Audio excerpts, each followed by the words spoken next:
All right, everybody. We were just talking about self-love, and something Fatima said earlier was that she wakes up every day and says, I love yourself. So what I want everyone to do is take a moment and just follow what I'm doing and repeat after me.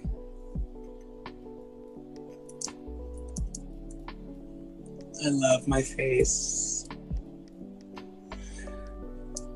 I love my little nose, my big nose, my whatever nose, whatever the hell it is.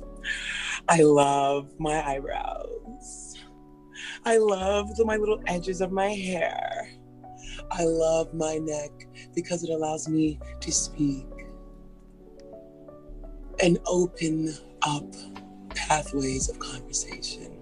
I love my hands, my fingers, because they open up doors to alternate universes and present realms and other people.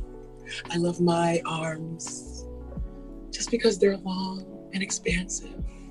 I love my shoulders because your girl loves to shimmy.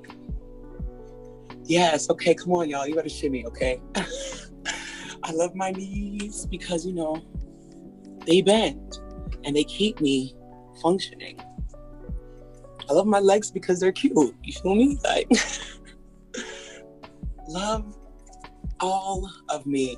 I just want you to touch all of your body. I love all of me. I just want you to say that. I love all of me in all totality. In the dark, in the sorrow, in the happiness, in the joy, in the love. And just hold your face and say, I love me. I love me. And I love me every day. Y'all look so cute. How's everybody feeling? Good, beautiful, beautiful, beautiful. All right.